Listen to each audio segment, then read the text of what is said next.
Atomic Habits book by James Clear. Audiobook summary presents. An atomic habit is a regular practice or routine that is not only small and easy to do but is also the source of incredible power, a component of the system of compound growth. Bad habits repeat themselves again and again not because you don't want to change, but because you have the wrong system for change. Changes that seem small and unimportant at first will compound into remarkable results if you're willing to stick with them for years. The 5 big ideas. Habits are the compound interest of self-improvement. If you want better results, then forget about setting goals. Focus on your system instead. The most effective way to change your habits is to focus not on what you want to achieve, but on who you wish to become.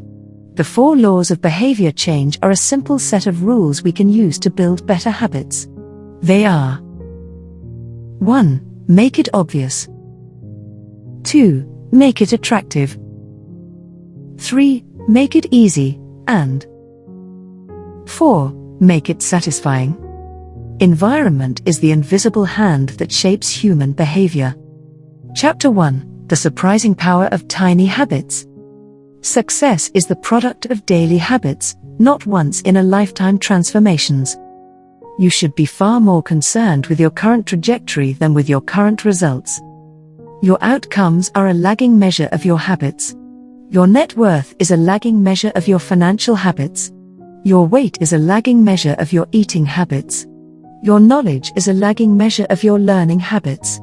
Your clutter is a lagging measure of your cleaning habits. You get what you repeat. Time magnifies the margin between success and failure. It will multiply whatever you feed it. Good habits make time your ally. Bad habits make time your enemy. Goals are about the results you want to achieve. Systems are about the processes that lead to those results. If you want to predict where you'll end up in life, all you have to do is follow the curve of tiny gains or tiny losses, and see how your daily choices will compound 10 or 20 years down the line. Breakthrough moments are often the result of many previous actions, which build up the potential required to unleash a major change. If you find yourself struggling to build a good habit or break a bad one, it is not because you have lost your ability to improve. It is often because you have not yet crossed what James calls plateau of latent potential. The plateau of latent potential. When you finally break through the plateau of latent potential, people will call it an overnight success. The purpose of setting goals is to win the game. The purpose of building systems is to continue playing the game. True long-term thinking is goal-less thinking. It's not about any single accomplishment. It is about the cycle of endless refinement and continuous improvement. Ultimately, it is your commitment to the process that will determine your progress. Habits are the compound interest of self-improvement. Getting 1% better every day counts for a lot in the long run. 1% better everyday habits are a double-edged sword. They can work for you or against you, which is why understanding the details is essential. Small changes often appear to make no difference until you cross a critical threshold. The most powerful outcomes of any compounding process are delayed. You need to be patient. An atomic habit is a little habit that is part of a larger system. Just as atoms are the building blocks of molecules, atomic habits are the building blocks of remarkable results. If you want better results, then forget about setting goals. Focus on your system instead. You do not rise to the level of your goals. You fall to the level of your systems. Chapter 2. How your habits shape your identity, and vice versa. Changing our habits is challenging for 2 reasons. 1. We try to change the wrong thing, and 2. We try to change our habits in the wrong way. There are 3 layers of behavior change: a change in your outcomes, a change in your processes, or a change in your identity. 3 layers of behavior change. Outcomes are about what you get. Processes are about what you do. Identity is about what you believe. With outcome-based habits, the focus is on what you want to achieve. With identity-based habits, the focus is on who you wish to become. The ultimate form of intrinsic motivation is when a habit becomes part of your identity. It is a simple 2-step process. Decide the type of person you want to be. Prove it to yourself with small wins. Ask yourself, who is the type of person that could get the outcome I want? The most effective way to change your habits is to focus not on what you want to achieve, but on who you wish to become. Your identity emerges out of your habits. Every action is a vote for the type of person you wish to become. Becoming the best version of yourself requires you to continuously edit your beliefs, and to upgrade and expand your identity.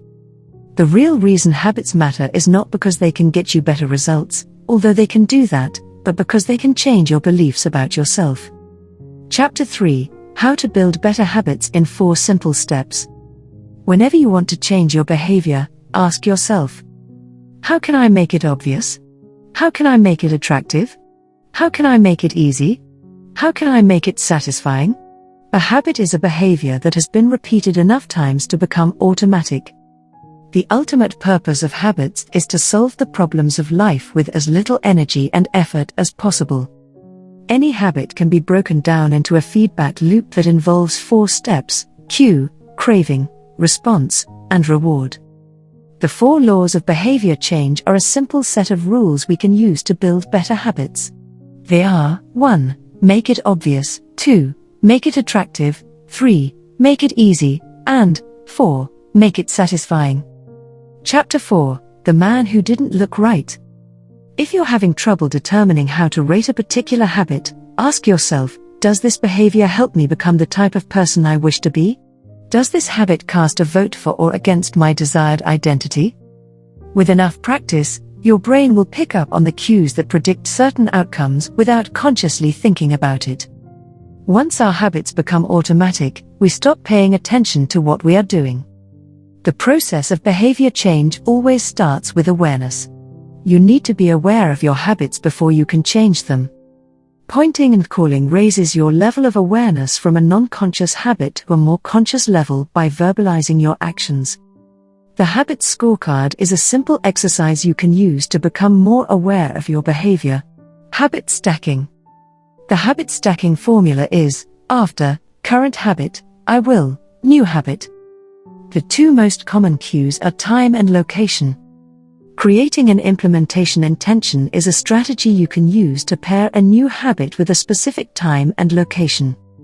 The implementation intention formula is: I will, behavior, at, time, in, location. Habit stacking is a strategy you can use to pair a new habit with a current habit. The habit stacking formula is: after, current habit, I will, new habit. Chapter 6: Motivation is overrated. Environment often matters more. Environment is the invisible hand that shapes human behavior. Small changes in context can lead to large changes in behavior over time. Every habit is initiated by a cue. We are more likely to notice cues that stand out.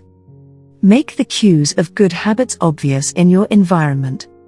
Gradually, your habits become associated not with a single trigger, but with the entire context surrounding the behavior. The context becomes the cue. It is easier to build new habits in a new environment because you are not fighting against old cues. Chapter 7: The Secret to Self-Control. The inversion of the first law of behavior change is: make it invisible.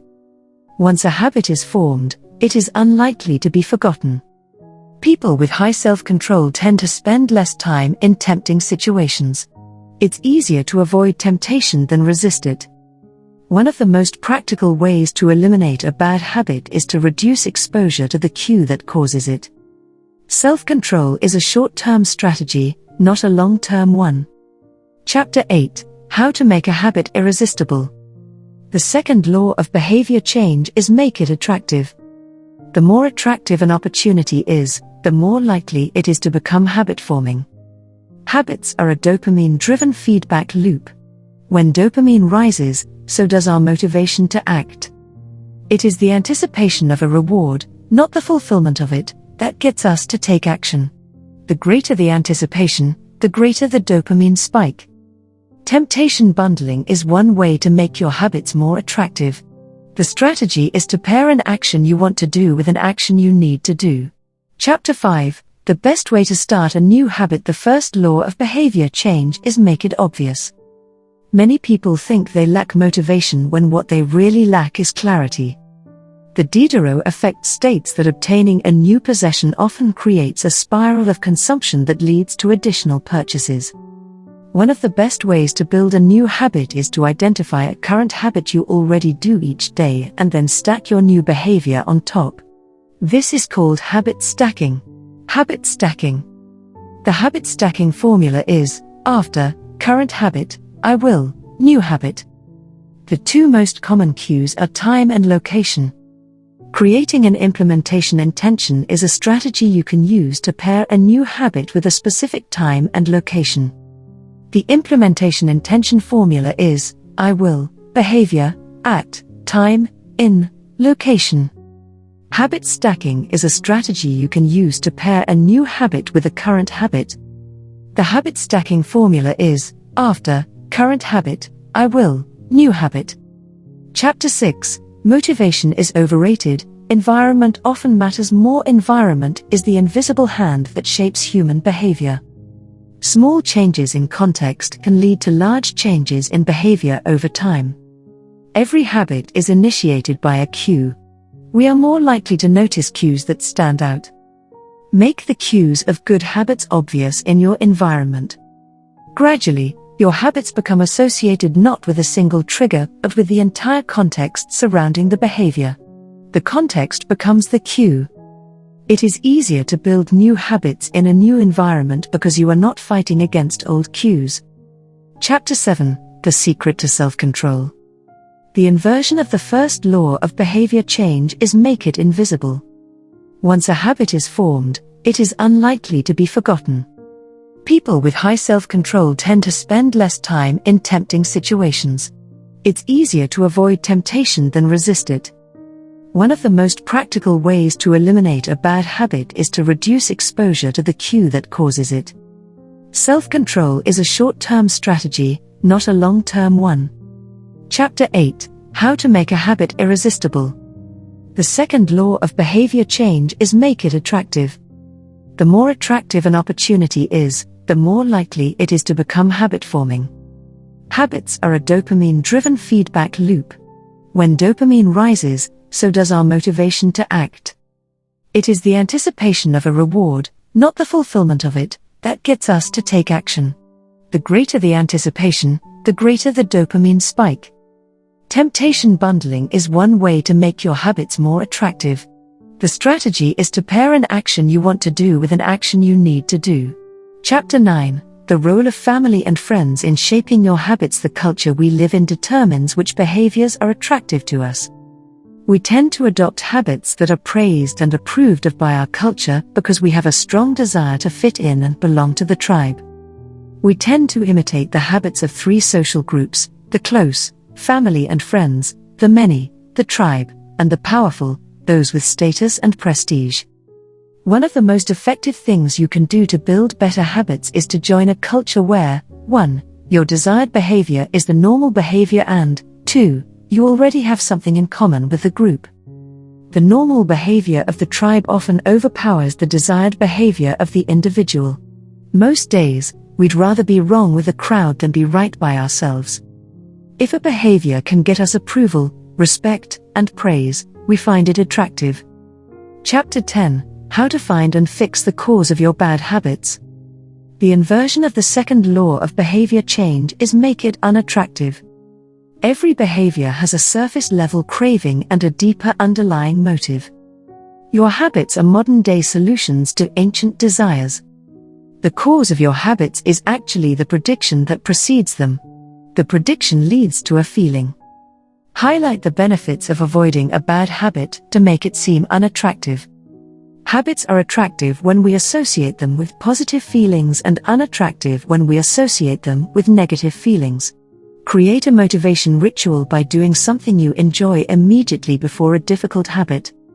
Chapter 11. Walk slowly, but never backward. The third law of behavior change is make it easy. The most effective form of learning is practice, not planning. Focus on taking action, not being in motion. Habit formation is the process by which a behavior becomes progressively more automatic through repetition. The amount of time you have been performing a habit is not as important as the number of times you have performed it. Chapter 12, The Law of Least Effort. Human behavior follows the law of least effort.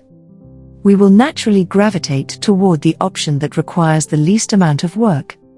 Create an environment where doing the right thing is as easy as possible. Reduce the friction associated with good behaviors. When friction is low, habits are easy. Increase the friction associated with bad behaviors. When friction is high, habits are difficult. Prime your environment to make future actions easier. Chapter 13, How to Stop Procrastinating by Using the 2-Minute Rule. Every day, there are a handful of moments that deliver an outsized impact. James refers to these little choices as decisive moments. Decisive moments set the options available to your future self. A habit must be established before it can be improved. Habits can be completed in a few seconds but continue to impact your behavior for minutes or hours afterward. Many habits occur at decisive moments, choices that are like a fork in the road, and either send you in the direction of a productive day or an unproductive one. The 2-minute rule states, when you start a new habit, it should take less than 2 minutes to do. The more you ritualize the beginning of a process, the more likely it becomes that you can slip into the state of deep focus that is required to do great things. Standardize before you optimize. You can't improve a habit that doesn't exist. Chapter 14, How to Make Good Habits Inevitable and Bad Habits Impossible. The inversion of the third law of behavior change is make it difficult. A commitment device is a choice you make in the present that locks in better behavior in the future. The ultimate way to lock in future behavior is to automate your habits. One-time choices, like buying a better mattress or enrolling in an automatic savings plan, are single actions that automate your future habits and deliver increasing returns over time. Using technology to automate your habits is the most reliable and effective way to guarantee the right behavior. Chapter 15, The Cardinal Rule of Behavior Change. The fourth law of behavior change is make it satisfying. We are more likely to repeat a behavior when the experience is satisfying. The human brain evolved to prioritize immediate rewards over delayed rewards. The cardinal rule of behavior change, what is immediately rewarded is repeated. What is immediately punished is avoided. To get a habit to stick, you need to feel immediately successful, even if it's in a small way. The first 3 laws of behavior change, make it obvious, make it attractive, and make it easy, increase the odds that a behavior will be performed this time. The fourth law of behavior change, make it satisfying, increases the odds that a behavior will be repeated next time. Chapter 16. How to Stick with Good Habits Every Day. Named after the economist Charles Goodhart, Goodhart's law states, when a measure becomes a target, it ceases to be a good measure. One of the most satisfying feelings is the feeling of making progress. A habit tracker is a simple way to measure whether you did a habit, like marking an X on a calendar. Habit trackers and other visual forms of measurement can make your habit satisfying by providing clear evidence of your progress. Don't break the chain.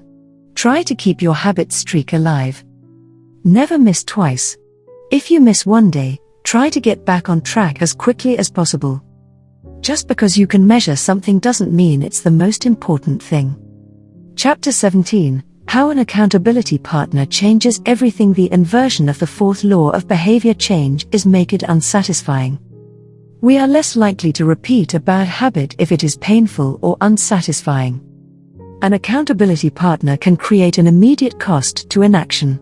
We care deeply about what others think of us, and we do not want others to have a lesser opinion of us. A habit contract can be used to add a social cost to any behavior. It makes the costs of violating your promises public and painful.